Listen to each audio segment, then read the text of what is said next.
What is up, guys? This video is going to be a little bit different than the last ones we've been doing and a lot of the stuff that's on the channel, but we've been getting some requests from people in the comments talking about wanting more details on the film, more education. And so what's happening on this one, I just shot in the last video Fuji Acros 2, a newly released film from Fuji, and this video is going to be going through that film in Lightroom, how I edit the film, talking about it in that process, what I'm doing to it when I get it back from the lab, and hopefully that's gonna be helpful for you. So let's go check it out on the computer. So when looking at these shots, this first location that I chose was a really poor location in hindsight for 100 speed film, because that just means you would typically need a lot more light. Like 100 speed film usually gets shot on bright sunny days or in studio where you're using strobes and flashes, which have a ton of light. And so when I chose a shady, completely tree covered spot, which aesthetically is very beautiful, but in regards to having a lot of light and then trying to shoot motion, it was a pretty poor choice. Note, I am not a motorcycle photographer. I don't claim to be. I don't think that I'm awesome at any of that stuff. So this was just, I had my brother, he rides bikes, he needed photos taken. I needed to make a video of this stuff, so we combined our forces. But again, I'm not saying that these are the most awesome photos. This is just testing the film, ended up with a lot of blurry images, which I usually wouldn't show people, but gonna be showing you. So you can sort of see. This photo, especially here, I thought this was gonna be a beautiful photo. I totally blew it. Handheld, this was probably like a 30th of a second. This one sort of works. And then I really dig that shot. This was trailing behind the car. But let's get into it. So some of the things that I do for editing. Let's go into, and then up here in the bright light, these photos turned out, I think, pretty dang rad. Blurry, not blurry. So I'm gonna go through, I had starred some of these photos. What I typically do when using Lightroom is I'll star the photos for just a 1 star for the photos that are keepers, but then I go back through and I rate the photos. If it's a 4 or 5 star, those are my favorite photos, and those are the ones will end up first in the gallery when I'm sending them to a client. We're gonna start off going through the roll of 35mm, and then we'll go back and probably compare it, but just a couple of things that I noticed in the scans is even though it's a true black and white film, the scans came back with a little bit of I could see hints of red in the photo. So I'm gonna go through and I'm gonna take out the saturation and then show you a few other things that I was doing. So this photo here, if we look, I don't know if you can see, but see the note, like basically this is where it is. It looks pretty good, but it has a little bit of brown in there. When you take it out, it goes completely to just blacks and whites. This is when I was doing a bit more of the testing. So see the browns in there, and then we go underexposed. So this is where I was shooting it at. So here we are in the video where this is showing, we shot it at a 30th at 1.2 and then a 30th at 2.0. So this is where now we're a little bit overexposed, then we're a little bit, this is probably closer to box speed if I remember right, and then this is now underexposed. But so looking at shooting it, I know this is called bracketing. This was a term typically when shooting slide film, which had to be very, very like on point. So when you're shooting it just so you make sure that you have the shot totally not only in focus, but then exposed well. You don't really know ahead of time, is this gonna look best a little bit overexposed, a little bit underexposed, or you do this as a test so that when you know when you're going to go shoot the film, this is how it's gonna look. So here we are, we're going, and you can sort of see the brownish tints. We'll go back through. So if you look at this one now, this one's a little bit overexposed. You lose the detail in the highlights. And as you come in here, we're getting more detail back in the highlights. This one is probably the most proper exposure. And now we're a little bit under, and now we're a lot under with this shot. When a photo's underexposed, what happens is it goes a little bit muddy. And muddy by meaning your blacks are a little bit more gray versus truly black, because what's happening is they're trying to bring out the highlights, they're trying to see detail in those things, and so when instead of keeping it completely black, they're trying to get details in it, which then brings it to gray. That would have been an epic shot, but it's blurry. We're just gonna now look at the photos that I selected. So let's go to these shots. Again, this was under patchy light, and so this one is, I would say, this is too overexposed. But what you can do in post is you can come and bring down the highlights a little bit, and then sometimes when you bring down the highlights, what happens is the blacks go a little bit faded, so then you can bring down the blacks. So now that's a better shot. And again, this has a little bit of brown tone in it, so I'm gonna bring the saturation totally down so now it's truly black and white. But again, this is an aesthetic choice, so you might like a little bit of that tonality in the photo. That is completely a choice you can make. You could add more if you want by bringing up saturation. You can go through and play with your temperature, that's horrid. You know, but bringing down the greens. It really comes down to, this is actually like warming it up a bit. You know, do you want it to be a cooler black and white? Do you want it to be a warmer black and white? That is completely up to you. I like a true black and white as much as possible. So I'm gonna again bring down the highlights, bring down the blacks, and I'm gonna bring the saturation to 0. So let's take it this one. This one is, for me, this feels really flat. And what I'm gonna end up doing again is I'm going to bring down the blacks. That helps a lot. And this film is typically, and I'm gonna bring up the contrast a little bit. This is something where if you were printing, this is something where you'd be doing, it's called spotting, which is a really nice thing that you can now do in this good old Lightroom. So I'm hitting the letter Q, which is sort of a spotting tool, and then you highlight this little smudge, goes over, and your smudge is gone. In Photoshop, this is better. You can hit Command E, and then it'll take your image to Photoshop, and you can do it directly there, and then it would have a little bit more, you can still see this line here, which I don't totally like, but for the sake of time, that's what we're gonna do. And then we're gonna bring it back down. So here's that image. We're gonna go back to, this is what it looked like. And then edit, redo settings, and this is what I brought it to. This is what it was. This is what I brought it to.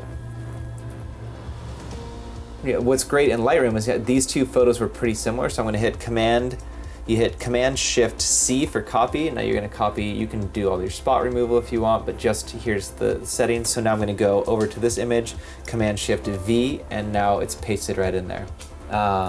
You know, and then coming in here, you can try it again. So I would say up here, the highlights are a little bit too hot. You lost the detail in there. Bringing the highlights down. This is a little bit of a blurry photo, but bringing down the blacks, bringing up the contrast. Still blurry.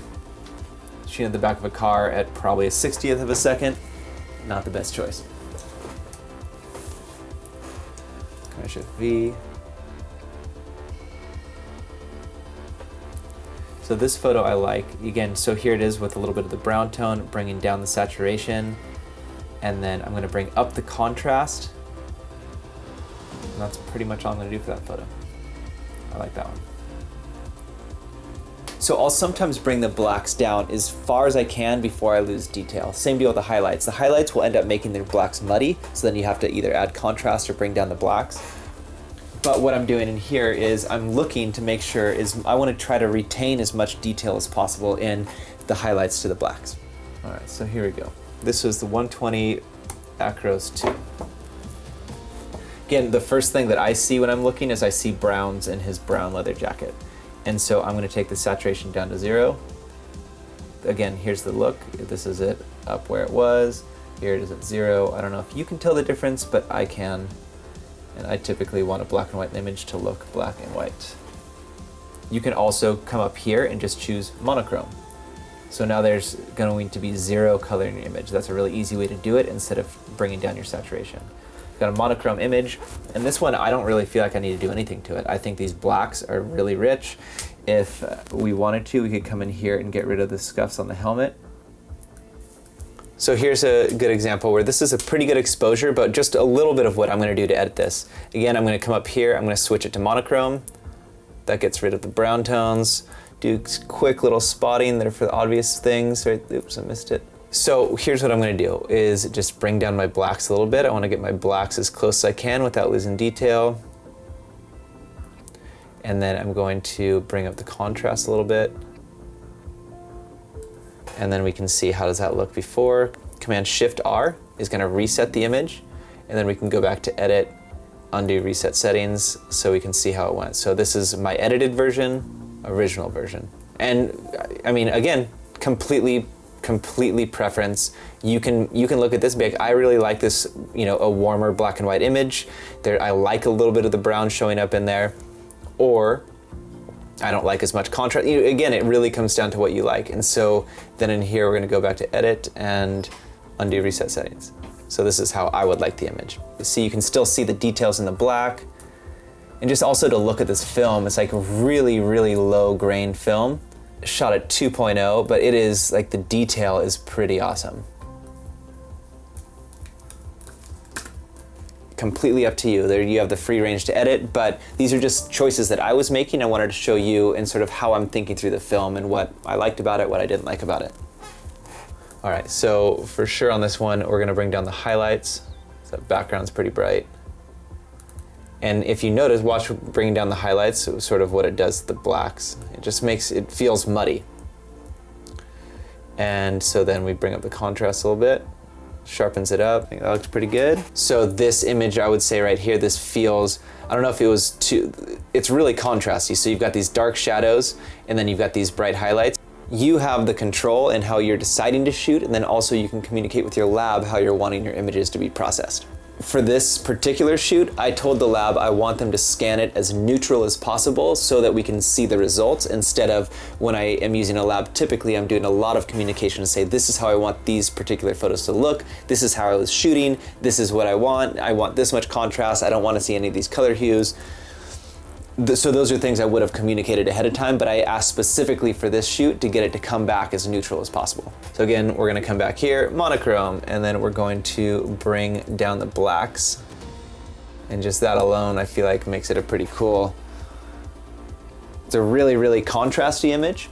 Like the blacks are like completely black, but I like it that way.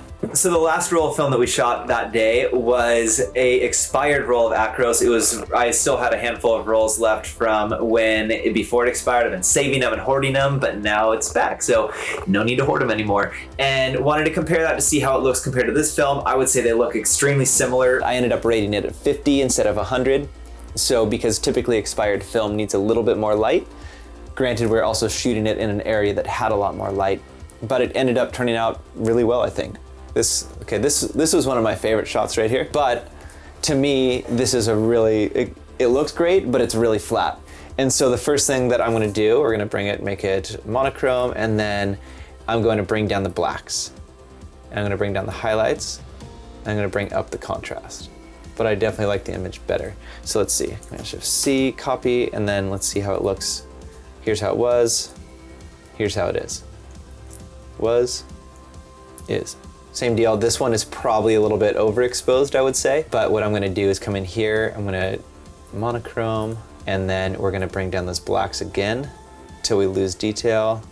Like look at the blacks in this motorcycle right here. One of the things that stood out to me the most when I took my first black and white photography course was my teacher, who was just an absolute, she was a really strict teacher, she was a really hard grader, and which then made me all the more happy when I got good grades on the class, or on the assignments and things like that. But what she would always bring up is you want to have detail, and you want to have almost like a really big variety from your blacks to your whites. And so you want to have contrast going from like the darkest black to then have the mid-range colors, the grays that you have in here, all the way to your brightest bright, and being able to have detail in those areas. So being able to have an image that has really deep blacks, but then also some midtones, but then also some great highlights, that is what comes out as a beautiful image. And then I think when we look at this one, coming in here, we have this. We've got this really bright white. Obviously the sky goes to white up here. We have these nice midtones, then you've got these other midtones, then you've got your like deep blacks, but then these blacks here that still have detail. You've got your like blacks that go completely to black right here on the pipe, but there's just like beautiful range of all of these deep colors of black, completely black in here. We'll talk about in probably another video at another time the zone system, which is with black and white film, and how you actually place your exposure. So you're putting your blacks where you want them to be. Really hope you like how that video came out. It was a different video than what we normally do, but we have been getting a lot of requests to hear more details about the film, a little bit more response after the video versus just like seeing how we shot it. If you did like this version or you want to hear more of this, please leave some comments below and say yes, more of this, or Braedon, no more. go back to just entertaining us. I get it, I totally get it. But yeah, I hope that you got something out of this. And really, we're trying to do this as a way so you can learn more about shooting film, so you don't have to go out there, spend the money on the film, and be like, I don't know if I really like it, but you can actually see this and be like, oh, for this shoot or for this result, I'm going to use this film. And hopefully that's something that's helpful. And yeah, so we have fun making it, and thanks so much for watching. Thanks to Fuji for making more film and bringing back some of the dead stock, and I hope that this is a continued theme. And until next time, we'll see ya. Check some of the videos below or next to me, wherever they are, and we'll see you on the next one. Peace.